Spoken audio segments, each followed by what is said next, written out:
Olá, um bom momento do dia. Eu me chamo César, sou estudante de medicina da UNB e, junto com a minha orientadora, a doutora Fabiana Pirani, realizamos esse trabalho: alterações em exames citopatológicos de colo de útero em mulheres vacinadas e não vacinadas contra HPV no DF. Então, contextualizando um pouco do tema, o HPV é um vírus de DNA que possui mais de 170 genótipos diferentes, sendo que alguns deles são oncogênicos, podendo apresentar um alto risco de desenvolvimento de câncer de colo de útero. Os tipos 16 e 18 são os principais relacionados a esse câncer.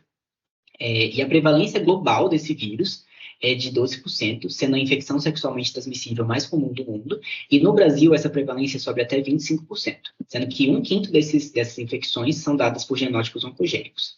A incidência global do câncer do colo do útero é de 528 mil, com uma mortalidade de 266 mil, com variações regionais importantes, de modo que 85% dos casos ocorrem em países em desenvolvimento.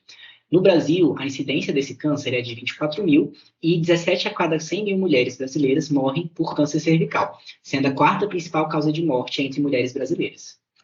E como profilaxia desse câncer, o rastreamento do câncer cervical, realizado pelo exame preventivo ou exame Papa Nicolau, tem mostrado uma queda importante na mortalidade e da frequência desse câncer. Esse benefício já é conhecido mundialmente desde os anos 60 e no Brasil o rastreamento já é implementado desde os anos 70.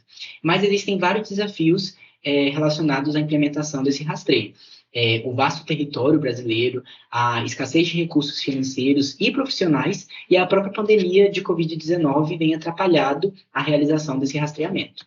Então, a vacina contra HPV surge como uma alternativa importante de profilaxia contra esse câncer. A vacina quadrivalente, que cobre os tipos 16 e 18, que são os mais importantes relacionados a esse câncer, foi incluída no Brasil pelo Programa Nacional de Imunizações em 2013.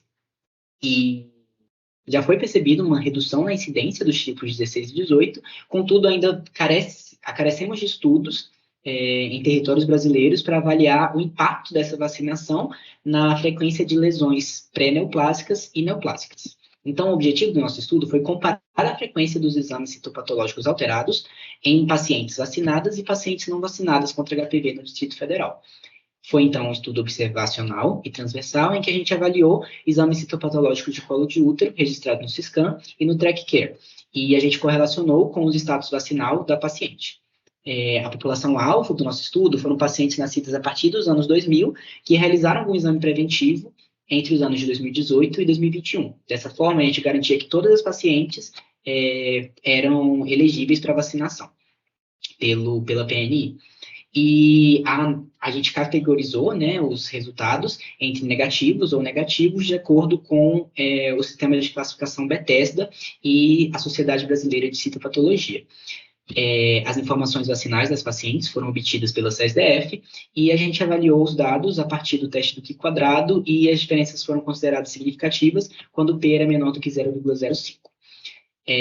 Dos nossos resultados, a gente conseguiu avaliar 9.629 exames, sendo que apenas 48% deles eram de pacientes vacinadas. A gente teve 668 exames alterados, sendo que 354 eram de pacientes não vacinadas e 314 dos exames alterados de pacientes vacinadas. Então, a gente viu uma redução de 4,7%, só que ainda uma redução pouco significativa. Na verdade, nada significativa, já que o P era maior do que 0,05. E quando a gente parou para avaliar as categorias específicas, a gente viu que as categorias ASCOS e LCIL foram as mais frequentes nos dois grupos. E a única categoria que mostrou uma redução significativa entre as pacientes vacinadas foi a de lesão intraepitelial escamosa de baixo grau. Essa tabela mostra justamente essa redução significativa, com uma redução de mais de 23% entre as mulheres vacinadas. A gente percebeu, então, no nosso estudo, a partir dos resultados, que a faixa etária das pacientes variou de 9 a 21 anos, indo contra as diretrizes brasileiras para rastreamento do câncer, que recomenda que seja iniciada a partir dos 25 anos. E a gente também percebeu que há uma cobertura vacinal bem satisfatória, apesar da ampla disponibilidade dessa vacina.